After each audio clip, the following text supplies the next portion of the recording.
नमस्ते विद्यार्थी मित्रों, आपका संकल्प क्लासरूम में स्वागत है। आज हम देखने वाले हैं हिंदी व्याकरण। हिंदी व्याकरण में आज हम देखने वाले इस वीडियो में विराम चिह्न या विराम चिन्ह। तो देखो, विराम चिन्ह किसे कहते हैं? तो विराम का अर्थ होता है ठहराव, विश्राम या रुकना। ठहरना, विश्राम करना या रुकना। बोलते समय हम अधिक बार क्या करते हैं, कहीं कहीं पे विश्राम करते हैं, थोड़ा सा रुकते हैं और फिर आगे की बात कहते हैं। तो वहाँ पे क्या दिए जाते हैं? तो वहाँ पे दिए जाते हैं विराम चिन्ह।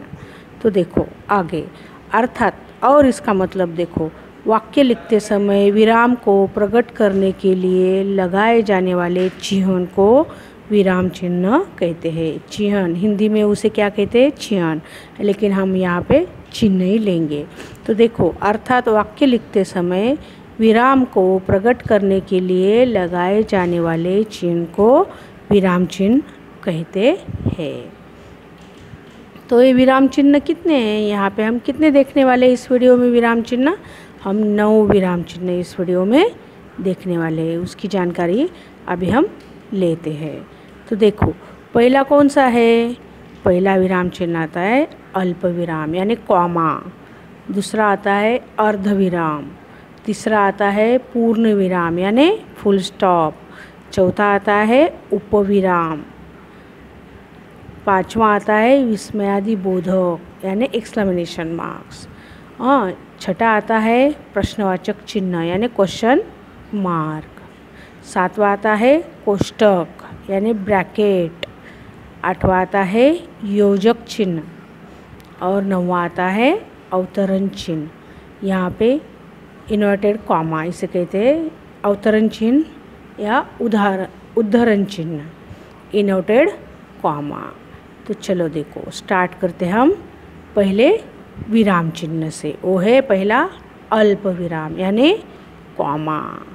तो देखो, वाक्य में जहाँ थोड़ा रुकना हो या अधिक वस्तुओं, व्यक्तियों आदि को अलग करना हो, वहाँ अल्प विराम इस चिन्ह का प्रयोग किया जाता है। देखो, बोलते समय वाक्य में जहाँ हमें थोड़ा सा रुकना होता है या अधिक वस्तुओं, व्यक्तियों या प्राणियों, किसी का भी उनको क्या करना पड़ता है? अलग अलग करना पड़ता है। वहाँ हम क्या देते हैं? अल्प विराम देते हैं, यानी वहाँ पे हम अल्प विराम चिन्ह का प्रयोग करते हैं। अल्प का अर्थ क्या होता है? अल्प का अर्थ होता है थोड़ा सा। अल्प विराम का अर्थ हुआ थोड़ा विश्राम अथवा थोड़ा रुकना या थोड़ा रुककर बोलना। बातचीत करते समय अथवा लिखते समय जब हम बहुत सी वस्तुओं का वर्णन एक साथ करते हैं तो उनके बीच बीच में अल्प विराम का प्रयोग हम करते हैं। जैसे कि मैं, राधा, गंगा, यमुना, शाम नदी किनारे गए।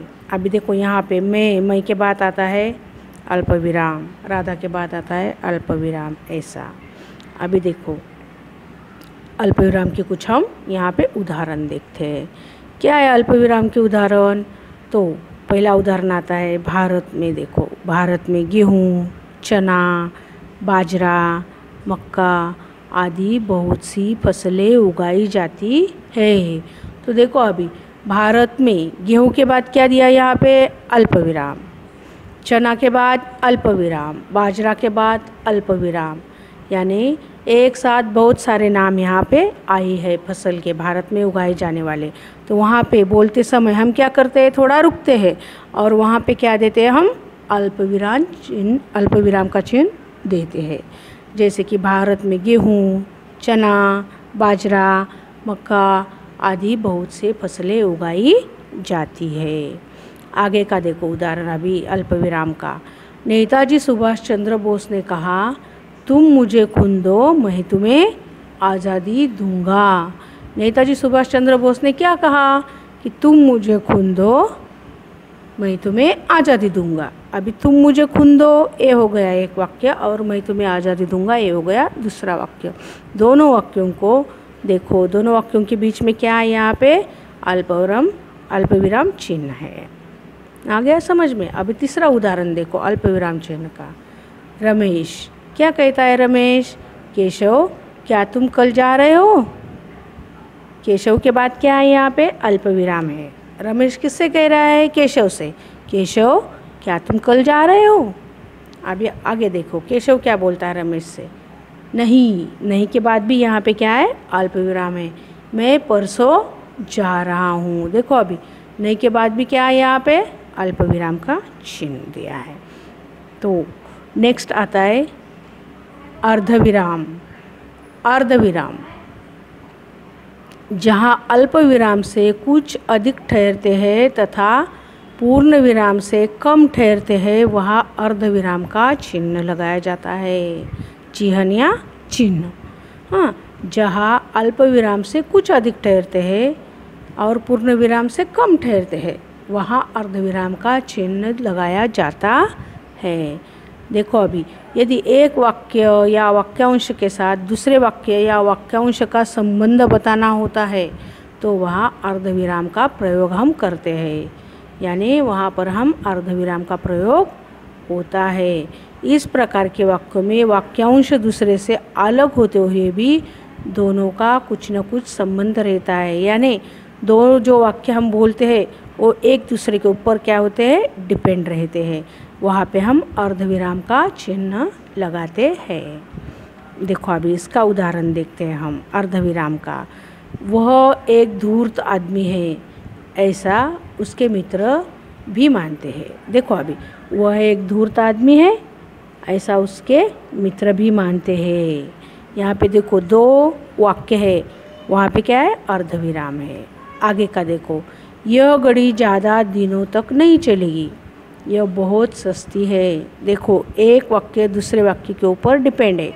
यह घड़ी ज़्यादा दिनों तक नहीं चलेगी क्योंकि यह बहुत सस्ती है। दो सेंटेंस हो गए, उसको किसने जोड़ दिया, वहाँ पे क्या लगाया, अर्धविराम। रुकते हैं ना हम वहाँ पे, तो वहाँ पे अर्धविराम देते हैं। आगे का उदाहरण देखो, हमारी चिट्ठी उड़ा ले गए, बोले तक नहीं। हमारी चिट्ठी उड़ा ले गए, बोले तक नहीं। यहाँ पे देखो, यहाँ पे भी उड़ा ले गए के बाद क्या है, अर्धविराम लगा है। अभी आगे का देखो, काम बंद है, कारोबार ठप्प है, बेकारी फैली है, चारों ओर हाहाकार है। देखो ये टाइम कैसा है, कोरोना का, कोविड-19 का। इसमें देखो सब तरफ काम बंद है, कारोबार ठप्प है, बेकारी फैली है, चारों ओर हाहाकार है। अभी काम बंद है के बाद अर्धविराम, कारोबार ठप्प है के बाद अर्धविराम, बेकारी फैली है के बाद अर्धविराम, और आगे का वाक्य है चारों ओर हाहाकार है। आया समझ में। आगे का देखते हैं हम, पूर्ण विराम यानी फुल स्टॉप किसे कहते हैं। अभी पूर्ण विराम का क्या मतलब होता है, जहाँ एक बात पूरी हो जाए या वाक्य समाप्त हो जाए वहाँ पूर्ण विराम। अब हिंदी में पूर्ण विराम कैसे देते हैं, ऐसा डॉट नहीं देते हैं। हिंदी में कैसे रेखा खींचते हैं, ऐसे ऊभी, है ना, सीधी, हम सीधी बोलते हैं ना, वैसे रेखा खींचते हैं, उसे क्या कहते हैं हिंदी में, पूर्ण विराम यानी फुल स्टॉप। ये चिन्ह लगाया जाता है वाक्य के समाप्ति के बाद। अभी देखो जैसे यह हाथी है, ये पूर्ण वाक्य हो गया। यह क्या है, यह हाथी है। यह गंपू है, वह लड़का है, ये क्या हो गया, पूर्ण वाक्य हो गया। और वहाँ पे हमने क्या लगाया, हिंदी का फुल स्टॉप यानी सीधी रे। अभी देखो, मैं आदमी हूँ, यह भी पूर्ण वाक्य है, इसे हम क्या कहते हैं, पूर्ण विराम यानी फुल स्टॉप। तुम जा रहे हो, आपने खाना खाया है या मेरे साथ खाओगे, बैठो, ये भी एक क्या होता है, वाक्य होता है। और बाद में वहाँ पे क्या आता है, पूर्ण विराम यानी फुल स्टॉप वहाँ पे आता है। देखो आगे का चिन्ह आता है उपविराम।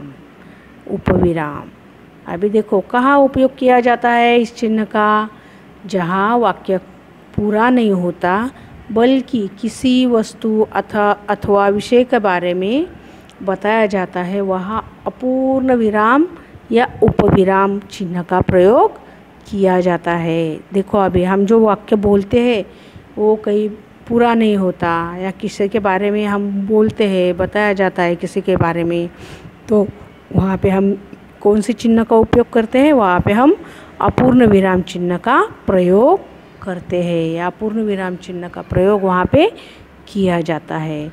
अभी देखो इसका उदाहरण, जैसे कृष्ण को अनेक नाम हैं। कृष्ण भगवान जो है हमारे, उनको अनेक नाम हैं, मोहन, गोपाल, गिरिधर आदि। अभी यहाँ पे देखो कृष्ण अनेक नाम हैं, यहाँ पे अपूर्ण विराम यानी उपविराम का चिन्ह लगाया गया है। आया समझ में? अभी नेक्स्ट आता है विस्मयादि बोधक यानी एक्सक्लेमेशन मार्क, विस्मयादि बोधक चिन्ह। किसे कहते हैं विस्मयादि बोधक चिन्ह? तो इसका प्रयोग हम कब करते हैं कि इसका प्रयोग हर्ष, विवाद, विस्मय, घृणा, तिरस्कार, आश्चर्य, करुणा, भय इत्यादि का बोध कराने के लिए इस चिन्ह का प्रयोग किया जाता है। अभी इसके सेंटेंस देखो, इसके वाक्य देखो, जैसे कि वाह वाह आप यहाँ कैसे पधारे। वहाँ के बाद विस्मयादि बोधक चिन्ह, वहाँ पे क्या हो गया? आश्चर्य हो गया। आश्चर्य का भाव यहाँ पे प्रकट होता है, इसलिए देखो एक्सक्लेमेशन मार्क कहाँ पे है? वहाँ के बाद है। विस्मयादि बोधक चिन्ह कहाँ पे है? वहाँ वाह आप यहाँ कैसे पधारे। और आता है हाय बेचारा व्यर्थ में मारा गया। हाय, वहाँ भी उसके आगे विस्मयादि बोधक चिन्ह और बाद में वो पूरा वाक्य है बेचारा व्यर्थ ही मारा गया।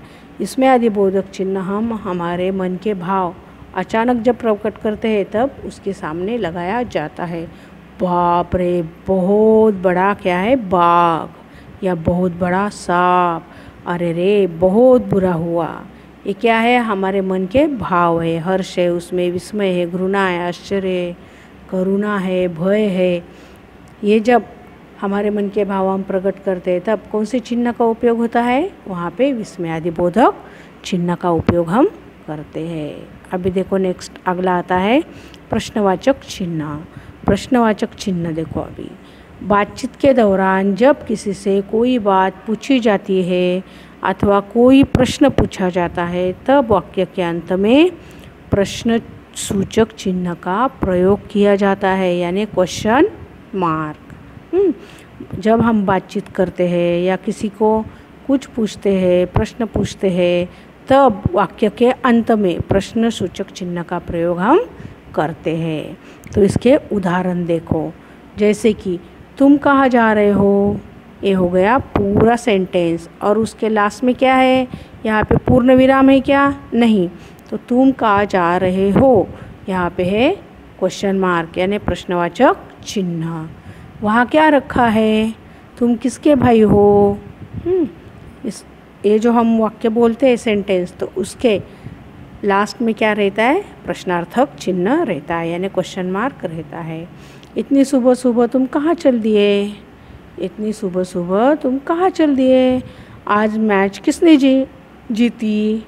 ये क्या है? सब सेंटेंस है और कैसे है? प्रश्नवाचक वाक्य है, और उसके लास्ट में क्या आता है? प्रश्नार्थक चिन्ह आता है। पहचानने में ये क्या है? बहुत सिंपल सादा प्रकार है या भेद है। अभी देखो आगे का आता है कोष्टक। कोष्टक यानी ब्रैकेट। ब्रैकेट देखो, वाक्य के बीच में आए शब्दों अथवा पदों का अर्थ स्पष्ट करने के लिए कोष्टक या ब्रैकेट का प्रयोग किया जाता है। ब्रैकेट देखो, ब्रैकेट वाक्य जो हम वाक्य बोलते हैं उसके बीच में जो शब्द आते हैं अथवा पदों का अर्थ जो हम बोल रहे हैं वो स्पष्ट करते हैं। जब हम स्पष्ट करते हैं तो कोष्टक यानी ब्रैकेट का उपयोग हम करते हैं। अभी देखो जैसे कि उच्चारण यानी बोलना जीभ एवं कंठ से होता है। हम कैसे बोलते हैं? उच्चारण करते हैं। उच्चारण का वहाँ पे ब्रैकेट किया है और उसमें मतलब दिया है। उच्चारण करना यानी बोलना। वहाँ पे ब्रैकेट में दिया है कोष्टक में उच्चारण यानी बोलना जीभ एवं कंठ से होता है। अभी आगे का उदाहरण देखो, लता मंगेशकर भारत की कोकिला। अभी यहाँ तो कोकिला यानी हम पंछी समझते हैं, लेकिन उसमें उसका अर्थ दिया है किसमें, कोष्टक में यानी ब्रैकेट में, कि लता मंगेशकर भारत की कोकिला यानी मीठे गाने वाली है, यानी लता मंगेशकर भारत की कोकिला है। कोकिला का अर्थ वहाँ पे ब्रैकेट में दिया है। आगे का देखो उदाहरण, सब कुछ जानते हुए भी तुम मूक क्यों हो। अब यहाँ मूक का अर्थ क्या होता है, वो अर्थ वहाँ पे कोष्टक में यानी ब्रैकेट में दिया है, मौन रहना या चुप बैठना।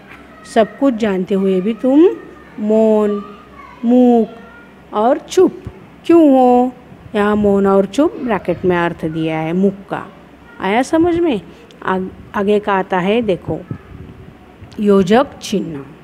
योजक चिन्ह हम किसे कहते हैं, तो देखो अभी यहाँ पे हिंदी में अल्प विराम के बाद योजक चिन्ह का प्रयोग अधिक होता है, जैसे कि ऊपर नीचे, अंदर बाहर, हाँ ऐसे जो शब्द रहते हैं उसमें हम योजक चिन्ह का उपयोग करते हैं। हिंदी में अल्प विराम के बाद योजक चिन्ह का प्रयोग अधिक होता है। दो शब्दों में परस्पर संबंध स्पष्ट करने के लिए तथा उन्हें जोड़कर लिखने के लिए योजक चिन्ह का प्रयोग किया जाता है, और वह मराठी की वजह से, मराठी के अलावा हिंदी में योजक चिन्ह का प्रयोग ज़्यादा किया जाता है। इस योजक चिन्ह को हम विभाजक चिन्ह भी कहते हैं। चिन्ह को हिंदी में चिह्न भी बोला जाता है, तो इस योजक चिह्न को हम क्या कहते हैं, विभाजक चिह्न कहते हैं। जैसे कि देखो अभी यहाँ पे क्या दिया है, यहाँ पे जीवन में सुख दुख, जीवन में सुख दुख तो चलता ही रहता है। अभी देखो यहाँ पे सुख दुख ये दो शब्द है, उसके बीच में जो है वो कौन सा चिन्ह है, वो है योजक चिन्ह या विभाजक चिन्ह। आगे का देखो, रात दिन परिश्रम करने पर ही सफलता मिलती है। रात दिन, रात और दिन दोनों के बीच में कौन से चिन्ह का उपयोग है, योजक या विभाजक चिन्ह का यहाँ पे उपयोग है। बाहर अंदर बहुत सारी गर्मी है या अंदर बाहर गर्मी है, यहाँ पर भी कहाँ पे लगा जाता है, अंदर और बाहर के बीच में कौन सा चिन्ह लगाया जाता है, योजक चिन्ह लगाया जाता है या उसका उपयोग किया जाता है। आगे का देखो, अवतरण चिन्ह या इनवर्टेड कॉमा देखते हैं हम अभी। किसी की कही हुई बात को उसी तरह प्रकट करने के लिए अवतरण चिन्ह का प्रयोग होता है। किसी की कही हुई बात को उसी तरह प्रकट करने के लिए अवतरण चिन्ह का उपयोग किया जाता है या इनवर्टेड कॉमा का हम उपयोग करते हैं। जैसे कि देखो, राम ने कहा, क्या कहा राम ने, अभी देखो वहाँ पे इनवर्टेड कॉमा है। सत्य बोलना सबसे बड़ा धर्म है। क्या कहा गया है यहाँ पे, सत्य बोलना सबसे बड़ा धर्म है। यहाँ पे देखो अभी एकारा उद्धरण चिन्ह भी है और दोहरा उद्धरण चिन्ह भी है, यानी एकारा इनवर्टेड कॉमा भी है और दोहरा इनवर्टेड कॉमा भी है। तो देखो यहाँ भी ये दोहरा इनवर्टेड कॉमा का उदाहरण है कि राम ने कहा सत्य बोलना सबसे बड़ा धर्म है। उद्धरण चिन्ह के दो रूप है, एकारा और दोहरा। अभी इस तरह से हमने इस